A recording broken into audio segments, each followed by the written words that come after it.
Have you ever stopped to think about what really, truly drives attraction? Beyond the obvious stuff, beyond all the cliches. There's this powerful, unspoken system running in the background, and today we're going to deconstruct it. We're going to look right into the source code of human desire itself. Let's get started. It's really easy to think of attraction as just, I don't know, luck, magic, some kind of chaotic game you can't win. But the material we're digging into today suggests something totally different. It says attraction actually follows a script, an invisible code that's running behind all of our interactions, shaping every look, every word, and every single feeling. Okay, so where in the world does this code come from?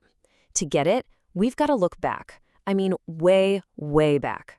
We need to take a look at the ghost in the machine, that ancient evolutionary programming that is still, believe it or not, guiding our very modern minds. Think about it. Our world, our society, it's changed at lightning speed. But our basic biological instincts, they haven't. This quote really gets to the heart of it. Those deep down drives for survival and mating that our ancestors had, they're still humming away inside us. And the source makes a really critical point here. This isn't a one-gender thing. This is fundamental to the human experience, for everybody. And this is a huge distinction to make. According to the source, attraction doesn't start with a logical checklist, pros and cons. Nope. It starts as a feeling, a gut-level biological reaction. Your conscious brain only kicks in later to try and justify why you're feeling that way. It's a response first and a reason second. So, if attraction is a biological response, what's the trigger? The source argues that the main currency in this hidden economy of desire is a concept that gets a really bad rap: dominance. But, and this is a big but, it's not what you probably think it is. Let's just be crystal clear about this right from the start. We are not talking about control or aggression or trying to force your will on someone else. In fact, that's pretty much the opposite of what makes this whole code work. And there it is. That's the crucial flip. The kind of dominance that is genuinely attractive isn't some external show of force. It's an internal state of being. It's all about self-possession, self-respect, and having control over your own emotions. This internal power is the foundation of what the source calls internal status. It's this deep sense of your own value that has nothing to do with your job or how much money you make or whether other people think you're cool. It's not about what you say you are. It's communicated by what you do, how you carry yourself, and how you genuinely interact with the world around you. Now, this is where it gets really interesting, because you can see these two mindsets in action. Let's take Patrick from the source material. He's operating from that weak mindset. He's seeking approval, he's anxious, he treats buying a drink like a transaction to get something in return. Now, compare that to Steve. He's coming from a dominant mindset. He's relaxed, he's authentic, and because he's not trying to get validation from her, he naturally creates a valuable, fun interaction. See the difference?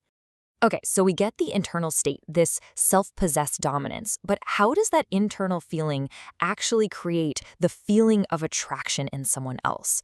Well, the source suggests it works through a force that's as fundamental as physics, the force of tension. The feeling of attraction is described here as this constant pull, this state of wanting. The idea is that attraction absolutely thrives, not in the moment you get something, but in that sustained feeling of desire. The second something is completely had, the pull just vanishes. And so does the attraction. This is such a great analogy from the text. I mean, think about it.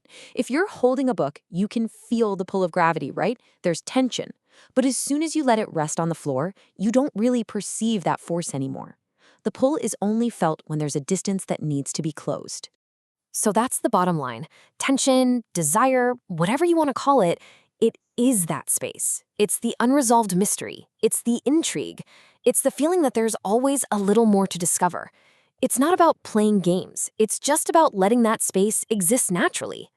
So how do you create this tension authentically? Well, it starts by showing you're genuinely interested. But instead of just laying out your entire resume to try and win approval, which is a super low-status thing to do, you let things unfold. You let the other person do a little work to figure you out. The whole focus shifts from trying to prove how great you are to discovering how great they are. And this brings us to the last piece of the puzzle. We've got the internal state, which is dominance. We've got the mechanism, which is tension. So now let's look at how all of this is actually communicated.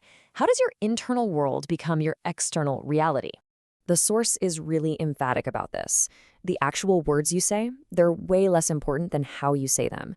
The other person is decoding your subcommunication, your tone of voice, your body language, how relaxed you are, even how comfortable you are with a moment of silence.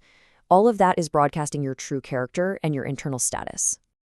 So why is being nervous so counterproductive here? Because subconsciously, it's read as a sign of guilt. The source actually compares it to the body language of a shoplifter. It signals that you're trying to get something that you don't feel like you deserve. It just makes people uneasy because it implies you have some kind of hidden motive. And here's the powerful alternative. Being in a relaxed state communicates comfort and control, that power over yourself we talked about. And moving and speaking in a deliberate, unhurried way, that screams that you're not fazed by your surroundings. This is the physical proof of that high internal status. At the end of the day, it's not about playing a character or trying to fit into some kind of box. This quote just sums it all up perfectly. The goal isn't a persona, it's a state of being. It's the ability to just be present, to be authentic, and to be spontaneous, totally free from that anxiety of needing someone else's approval. And that leaves us with one final thought. If we accept this idea that attraction operates on a kind of code, then the real question becomes about your own role in all of this. Are you just running the default program? Or can you actually understand the system, take control, and consciously choose how you operate? Are you just a user of the code, or can you become its author?